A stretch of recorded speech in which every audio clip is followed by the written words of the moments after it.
하나님은 이스라엘 백성들을 사랑하셔서 선택하셨거든요. 가장 보잘것없는 가장 작은 민족, 소외된 민족을 찾아가셔서 하나님이 아브라함을 통해서 하나님이 선택하셨었는데, 그들은요 자기 주세를 파악하지 못한 채 선택되지 않은 백성들은 개새끼치고 한 거죠.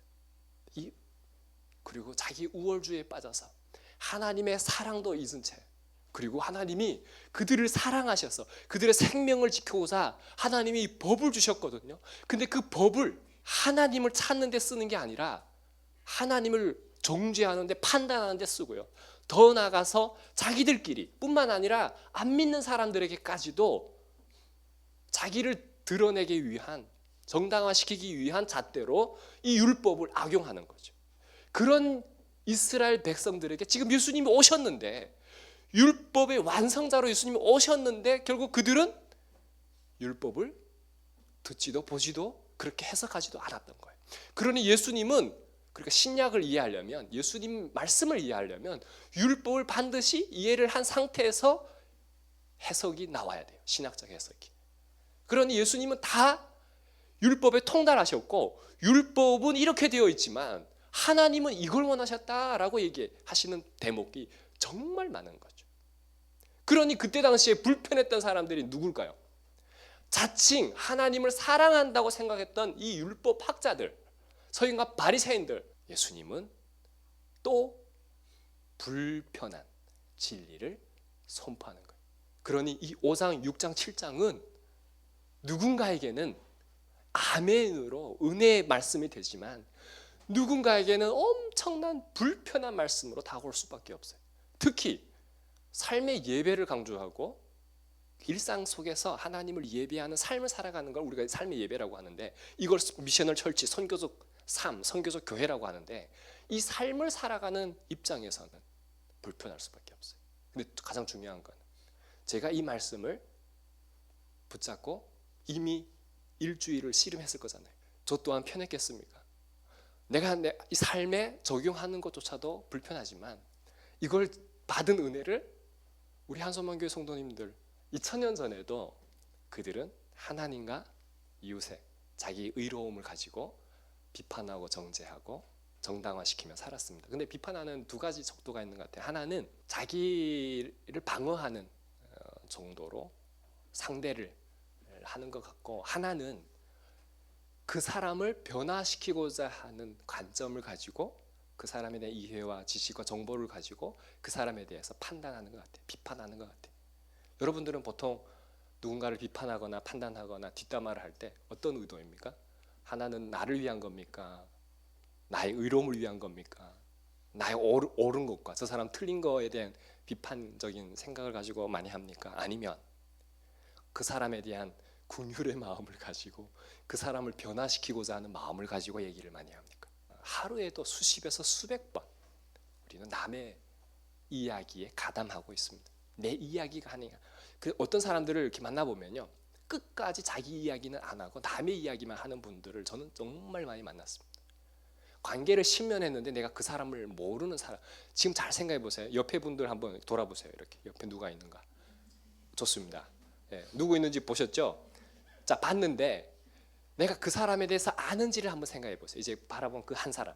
저 같은 경우는 항상 모든 사람을 10년을 내다보거든요. 관계를 10년 봐서 우리는 그 사람에 대해서 조금이라도 안다고 표현할 수 있어야 된다라는 단어를 쓰는데, 그럼 그 전까지는 늘 항상 저는 물어보면 저 사람 알아요?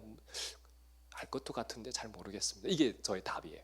예수님도 우리에게 찾아오실 때 마찬가지인데, 우리는 다 빗장을 치고 있어요. 나의 약함을 드러내지 않으려고, 나의 온전함만, 멋있는 모습만 드러내려고 가시적인 부분들이 많이 있는 거죠. 그게 나쁜 건 아니에요, 꼭.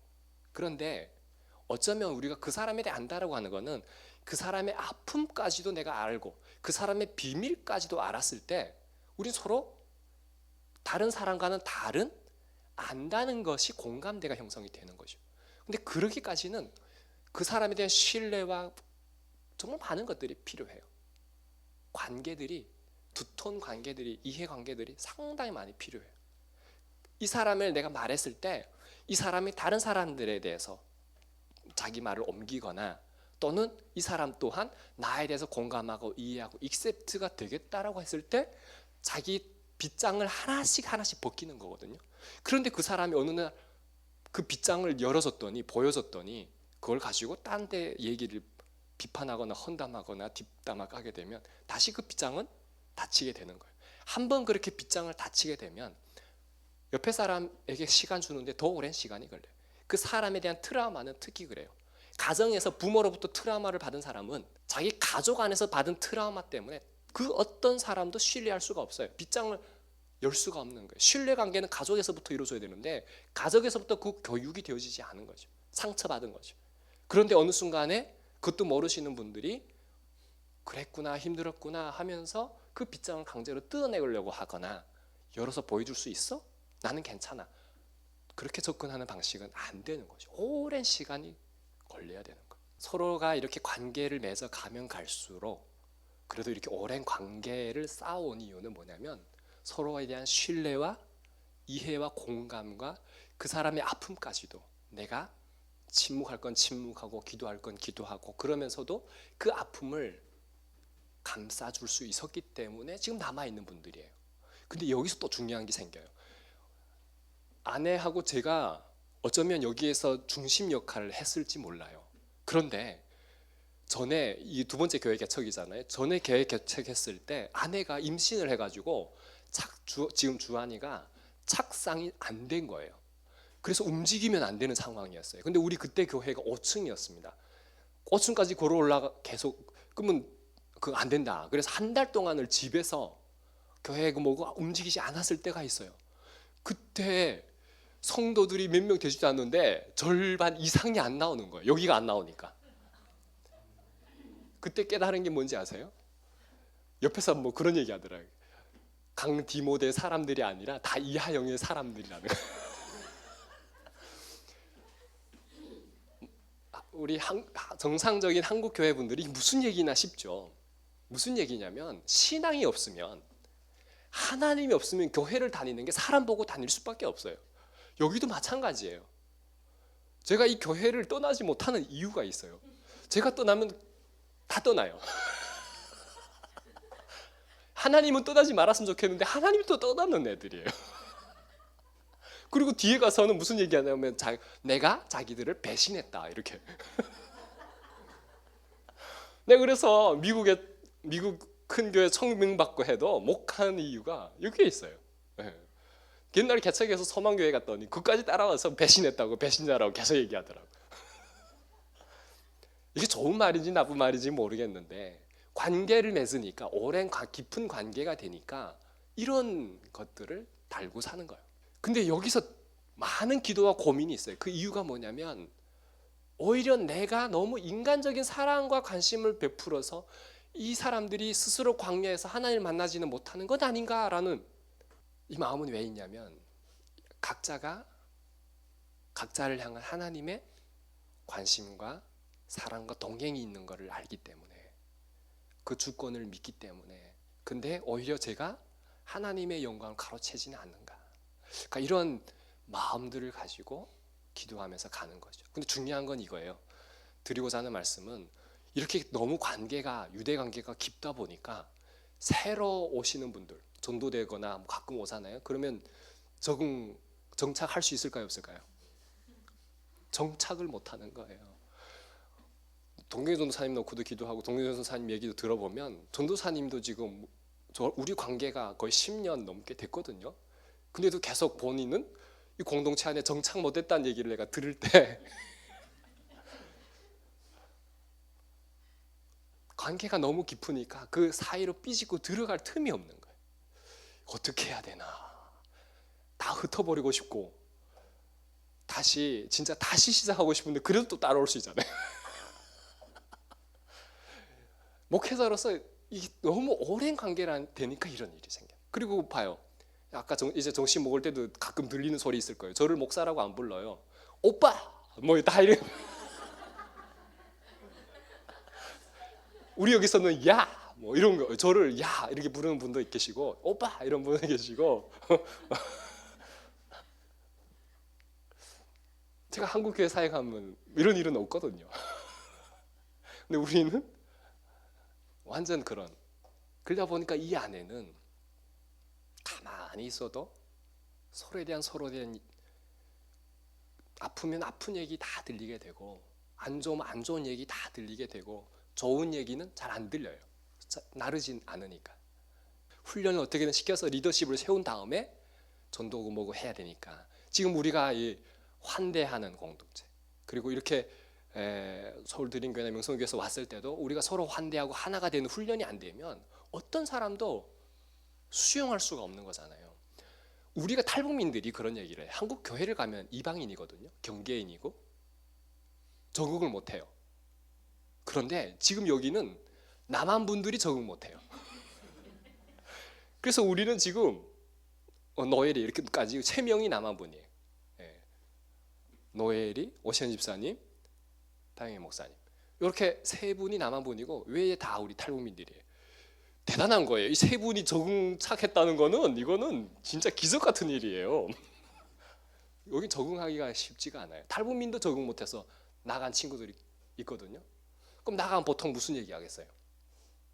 안 좋은 얘기를 보통 하죠.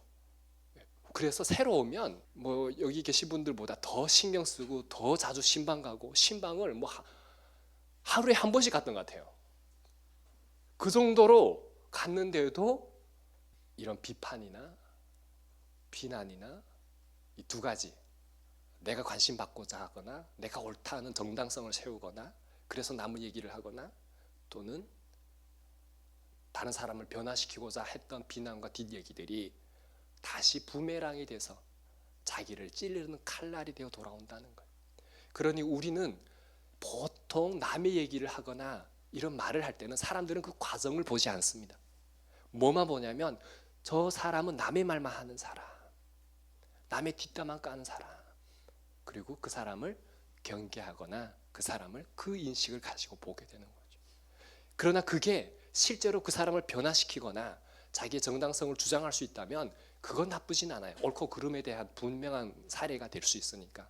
그러나 그게 오히려 사람을 세우지 않고 죽인다면 그것은 잘못된 것이라고 하는 거죠. 팩트 체크라는 미명 아래 이런 무차별적인 공격을 하게 되는데, 이런 것들이 실제로 인터넷상이나 뉴스나 심지어는 영화를 보거나 또는 교회 안에서, 그리고 가정 안에서조차 이런 일들은 비일비재하게 일어나는 거죠. 어제도 제가 카페에 설교 준비하는 일이 있었는데 아줌마분들이 이렇게 앉아서 얘기를 나눴는데, 다 무슨 내용 나누냐면 자기 자랑하고 그리고 남의 뒷담화 까고, 딱 2가지밖에 없더라고요. 내가 이거 준비하고 있는데 신나죠. 남의 얘기할 때 얼마나 신나겠습니까? 근데 오늘 주님은 이런 말씀합니다. 비판 대신 사랑을 선택해라. 비판 대신 사랑을 선택해라. 자, 첫 번째 함께 읽어볼까요? 시작. 우리가 보는 것은 본질이 아닌 현상일 뿐입니다. 저기 순수이성 비판이라는 책을 한번 꼭 읽어보시기 바랍니다. 그 독일의 철학자 임마누엘 칸트가 쓴 책인데 아마 많이 들어보셨을 거예요. 순수이성 비판. 여기는 그 인간의 이성을 판단할 때 12가지 범주, 그 틀을 얘기하고 있어요. 인간의 이성에 대한 비판은 제한적이고 한계가 있음에도 또 그 틀로 바라보는데 그 틀이 실제로 사람을 잘못되게 만드는 현상들을 갖게 되는 거고.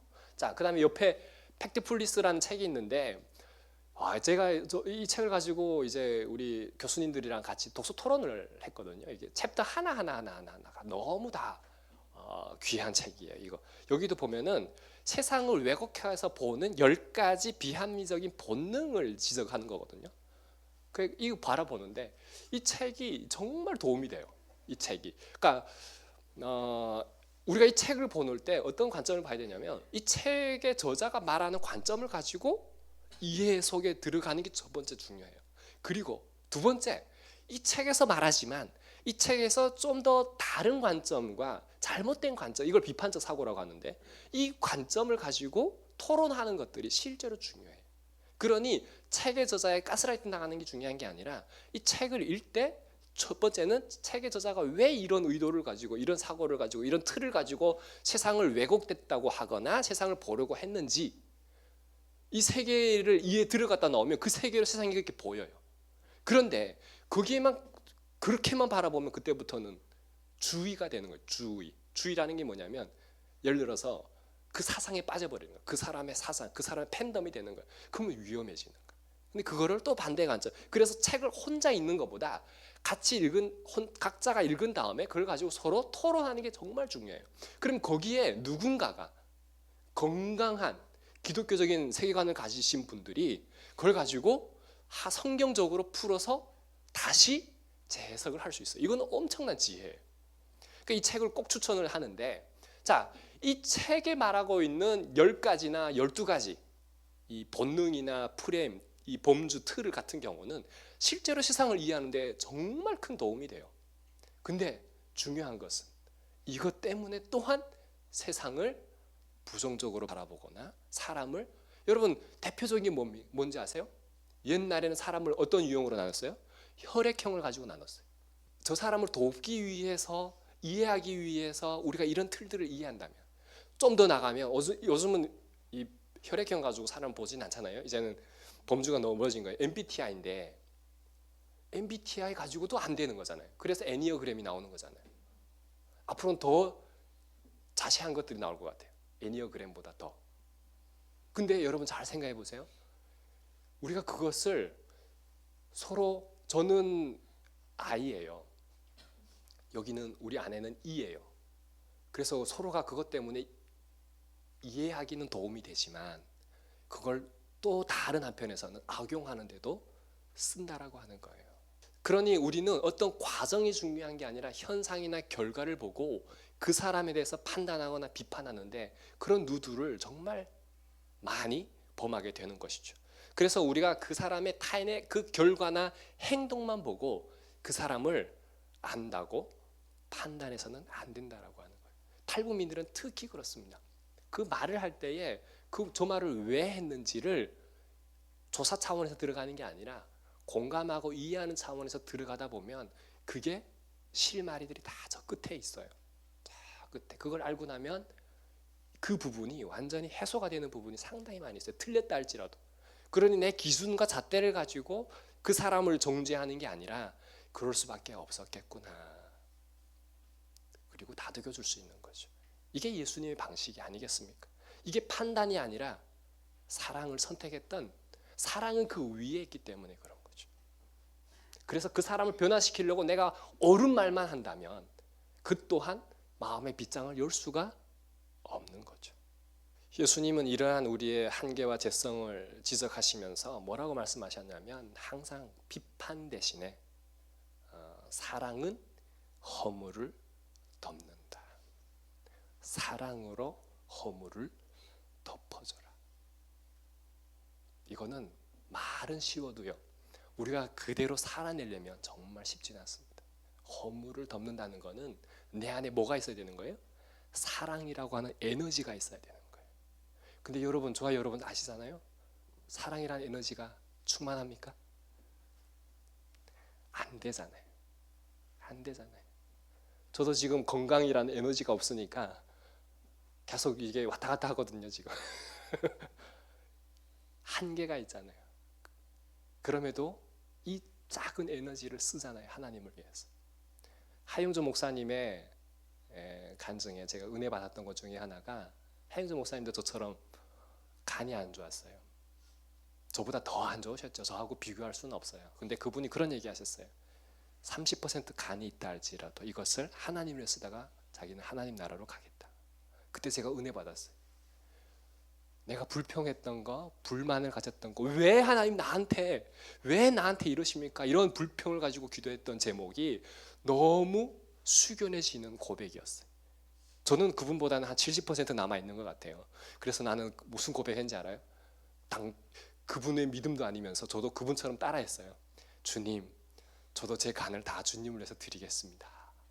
그 허물을 덮으려면 사랑이라고 하는 에너지가 있어야 되는데 그 에너지는 우리가 하나님으로부터 공급받을 수 있다는 거예요. 그렇기 때문에 날마다 우리가 구하고 찾고 두드려야 되는 게 있는데 그게 하나님의 사랑인 줄 믿으시기 바랍니다. 그러면 하나님이 사랑이 그 역사를 이루시는 거예요. 우리는 안 되는 거예요. 그걸 빨리 받아들이고 두 손 들고 두 발 들고 주님이 도와주셔야겠습니다. 그럼 주님이 도와주시는 걸 경험하게 되는 거죠. 오늘도 제가 마이크 듣고 하기 전에 주님 도와주세요. 주님이 도와주셔야겠습니다. 오늘은 제 에너지가 없어요. 주님이 도와주셔야겠습니다. 제가 오늘 찬양 인도도 해야 되고 대표 기도도 해야 되고 설교도 해야 되고 축도도 해야 되고, 그리고 오신 분들을, 여러분 웃는 것도 에너지인 거 아세요? 웃는 것도 에너지예요. 에너지 없으면 어떻게 되는지 아세요? 이렇게 처져요. 아마 제가 여기 계신 분들 다 보내고 저녁에 집에 가서 또 다 처져 있을 거예요. 그 모습을 아내만 아는 거죠. 자, 두 번째 함께 읽어보겠습니다. 시작.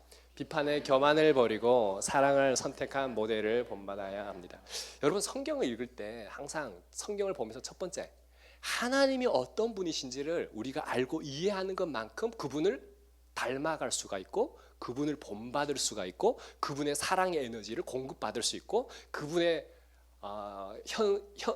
현상을 우리 삶에 그대로 재현할 수가 있어요. 또한 그분의 일하셨던 방식처럼 우리 삶에 투영이 되는 일들이 일어나요. 그래서 기도도 그런 기도가 돼야 돼. 그런데 오늘 보면 성경에 어떤 얘기 나오냐면, 비판을 받지, 여기 비판받고 싶어하는 사람 어디 있겠습니까? 그러면 다른 사람을 비판하지 말라는 거예요. 다른 사람을 비판하지 말라. 성경에 비판했던 수많은 사람들이 있는데, 제가 대표적으로 욥의 세 친구, 욥한테 위로 대신에 욥의 세 친구도 아주 신학적으로 신학 교수님이었던 것 같아요. 신학적으로 딱 말씀해요. 내가 죄를 지어서 그렇게 벌 받는 거지. 바리새인 시몬, 예수님 그 가늠한 여인이 와서 향유를 부을 때 팔아서 가난한 사람 도와야지 뭐 하는 거냐 해서, 결국은 그는 뭐예요? 주님 앞에 회개한 모습을 보지는 못하고, 그래서 예수님이 시몬을 꾸짖잖아요. 그리고 여러분, 구약으로 가면 미리암과 아론이 나오잖아요. 모세가 이방 여인 구수연을 취했을 때 비방하거든요. 누가 걸렸어요? 미리암과 아론이 문둥병 걸리잖아요. 왜 걸렸습니까? 하나님 선택하고 세운 지도자, 결국 하나님의 주권에 도전하는 행위다. 그래서 하나님이 영적인 그때 당시에 문둥병은요, 영적하고도 연결이 됐어요. 저주받은 걸로. 그래서 그 이스라엘 성에 사는 게 아니라 따라 나가서 문둥촌에 살아야 되는 거예요. 나병 환자라고 해가지고 버림받는 거죠. 다시 회복되지 않으면 들어올 수가 없어요. 정상적인 생활할 수가 없어요. 그렇게 버려지는 거잖아요. 참 이게 두려운 거죠.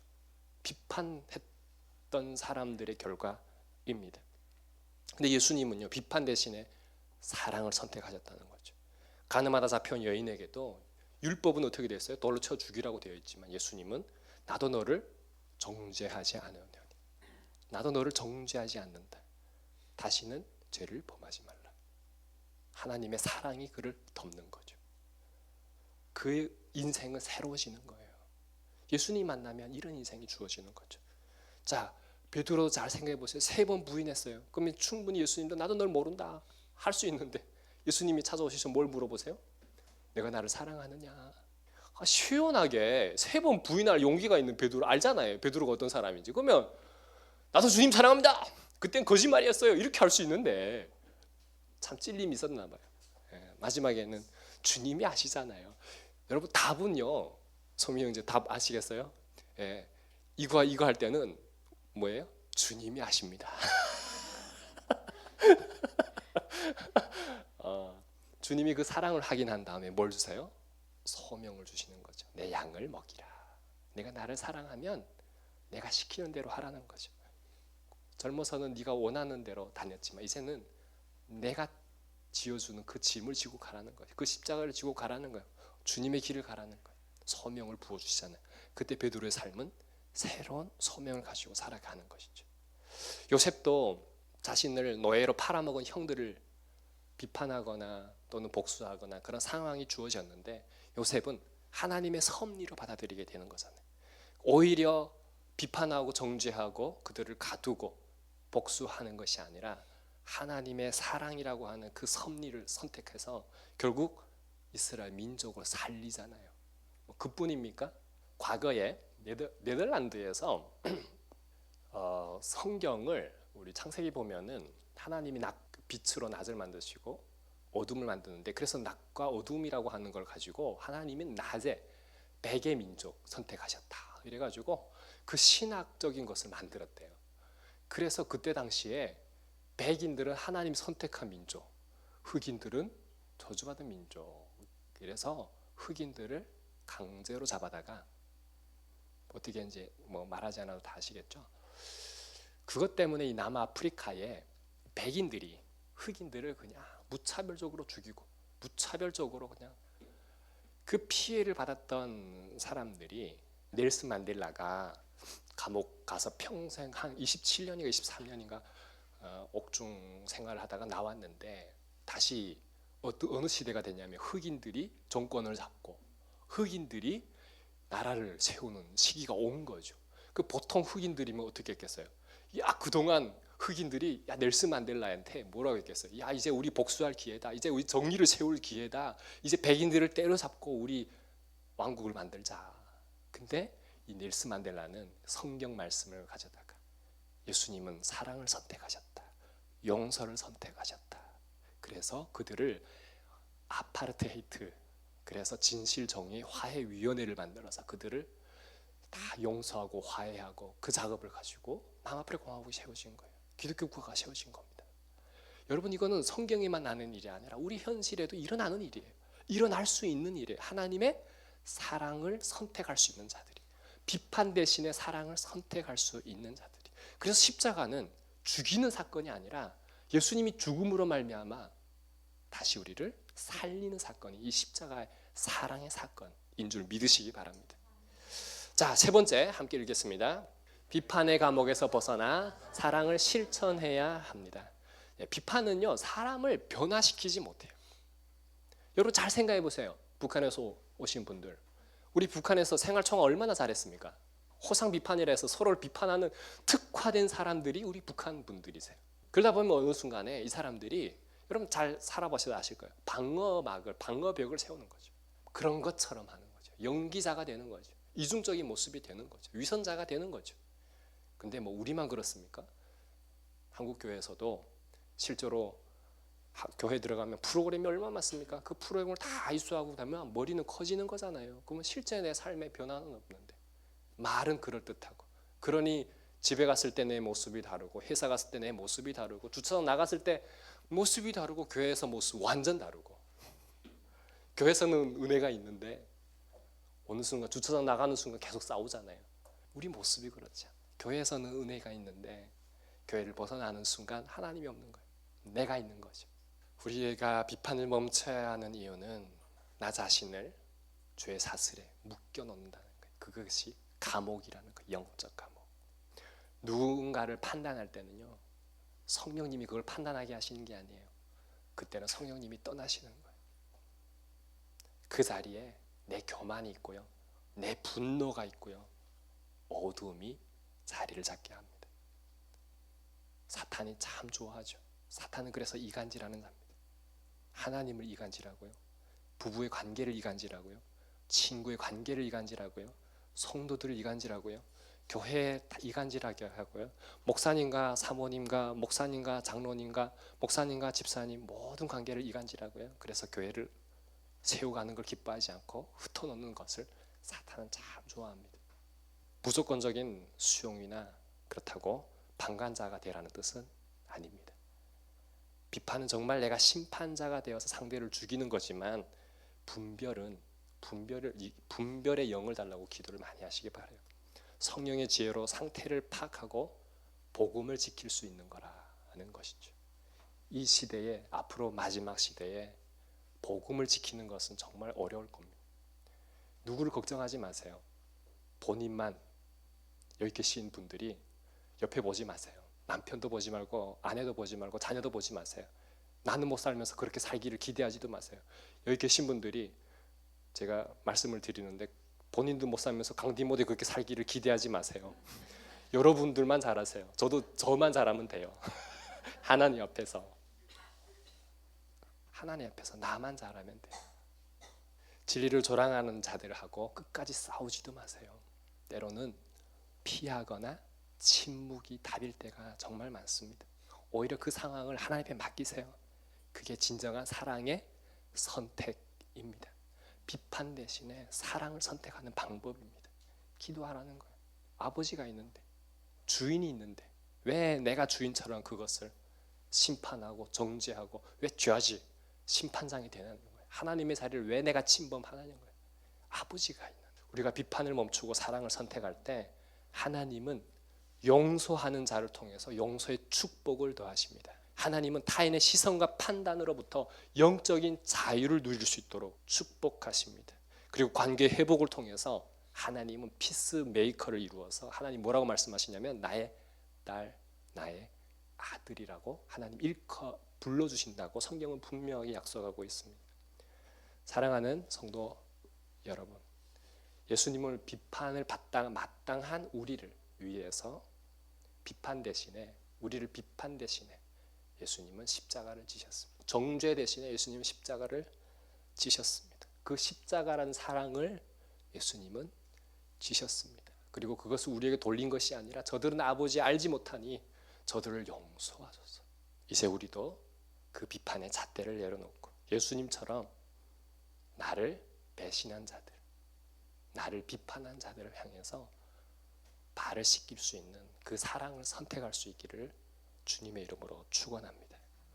그래서 입술에서 비판이 나오려 할 때 10초를 세시고 기도하시기 바랍니다. 한번 기도문 따라 읽어볼까요? 시작. 주님, 제 안에 들보를 보게 하시고 저 영혼을 불쌍히 여기는 마음을 주옵소서. 네, 마지막으로 야고보서 4장 12절 말씀 읽고 마치겠습니다. 시작. 입법자와 재판관은 오직 한 분이시니 너는 누구에게 이웃을 판단하느냐. 입법자와 재판관은 오직 하나님 한 분이시니 너는 누구이기에 이웃을 판단하느냐. 저와 여러분이 사랑을 선택하실 수 있기를 주님의 이름으로 축원합니다.